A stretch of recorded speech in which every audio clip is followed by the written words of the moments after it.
嗨，我係阿啤，呢度係一個讀書俾你聽嘅 channel， 有啲可能你一世都唔會睇嘅書，我睇完讀俾你聽，你聽完又再話返俾人聽，咁就搞掂晒啦。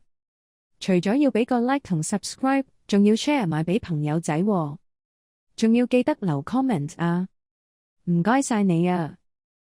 黃帝內經素問第32，熾熱。古人講，五臟入面都有可能會生熱病，但每個臟腑發病嘅情況都會唔同。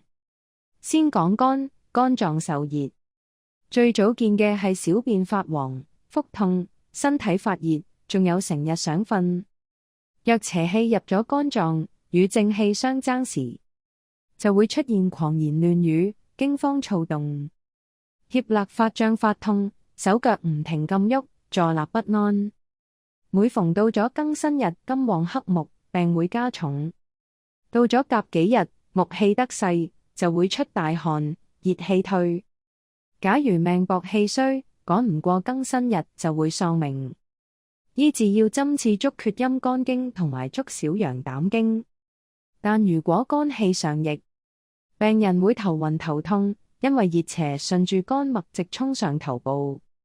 再講心，心臟發熱，病初起時只係覺得心煩氣躁，過幾日先開始發熱。當熱邪深入同心氣相爭，就會突然心痛、胸悶、頭痛、面赤無汗，時時想嘔。每逢到壬癸日，水旺克火，病會加重。到咗丙丁日火盛，就可以逼出大汗，熱氣退。假如邪氣壓贏正氣，心火失守，就會喺壬癸日喪命。醫治方法係刺手少陰心經同埋手太陽小腸經。至於脾熱，先會覺得頭重腳輕、面痛、心煩、額頭青筋暴起、想嘔兼發熱。當邪氣入脾，脾氣受困，就會腰痛引致唔敢俯仰、肚脹、泄瀉不停，連兩冚都會痛。每逢甲己日木旺時，木克土，病會加重。到咗庚己日土旺時，就可以逼出大汗，熱氣退。若邪性臟衰，就會喺甲己日喪命。治療要刺足太陰脾經同埋足陽明胃經。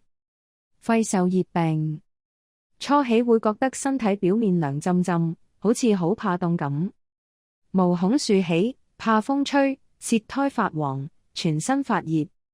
當邪熱入肺，會氣喘咳嗽，胸鷹背脊痛，唔敢唞大氣，頭痛欲裂。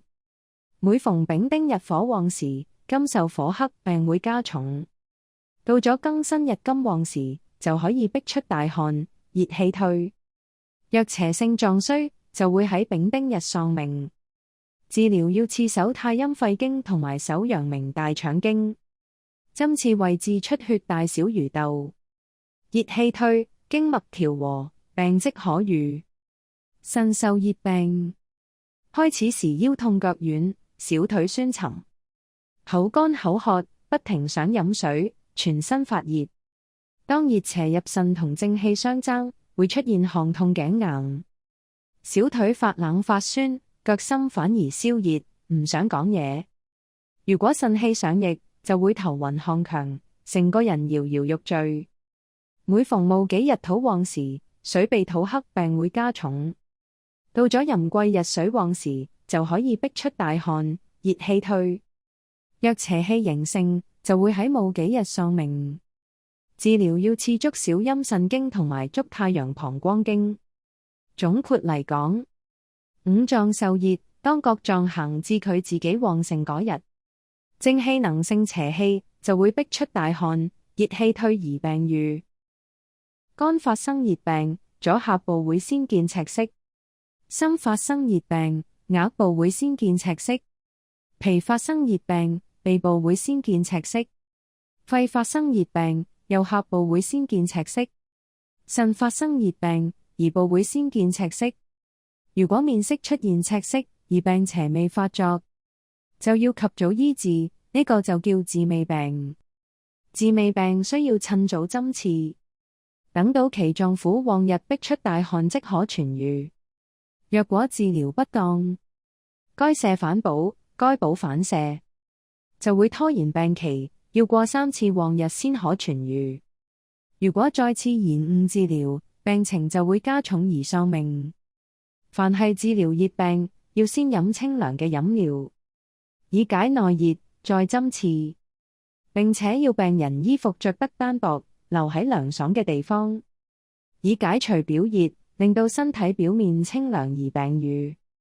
若果發熱兼胸脅痛、手足躁動，係病邪喺足少陽經，要先刺足少陽經瀉邪，再補足太陰經補助脾臟。重病要用59刺嘅方法。若果病從手臂起，要刺手陽明經、手太陰經嘅穴位；病從頭起，要刺足太陽經頸項部嘅穴位；病從腳徑起，要刺足陽明經。若果病人出現身體沉重、骨痛、耳聾、嗜睡，係小陰經嘅熱病，要刺足小陰經嘅穴位；若果先頭暈後發熱、胸脅腹滿，係小陽經熱病傳入小陰經，要刺足小陽、足小陰二經，引導病邪由樞機外出。太陽經熱病見赤色於顴骨，色澤尚未暗晦即屬病淺，往日時出汗而愈。若果同時見厥陰脈症，屬於木盛水衰，3日內就會喪命，因為熱病已連於腎。小陽經熱病赤色出現於面頰前，色澤尚未暗晦即屬病淺，往日時出汗而愈。若果同時又見小陰經脈色現於面頰，亦係屬於死症，3日內就會喪命。治療熱病要識揀氣穴。第3節脊椎下面個位，主要醫胸口入面嘅熱；第4節脊椎下面，醫膈氣中嘅熱；第5節脊椎下方主肝熱；第6節之間主脾熱；第7節脊椎下方主腎熱。唔同位置落針，可以對應唔同臟腑嘅熱氣。治療熱病嘅時候，唔可以淨係泄陽氣，要上瀉陽邪，下補陰氣。下邊取穴嘅地方就係尾龍骨，即係底骨嗰度，而頸背上面第3節椎骨底下嗰個凹位就係大隨穴，由此向下就係整條脊椎嘅起點。至於診察面色去知個人嘅內臟狀況，如果面頰出現赤色，由下而上延到顴骨，就係所謂嘅大假癟。如果赤色係由面頰一路向下去到下頜，即係頰車嗰個位，咁就代表腹部脹滿。若然赤色出於顴骨後邊，就多半係肋骨位痛。如果赤色出咗喺頰上，即係靠近眼下嗰個位置，病喺膈上。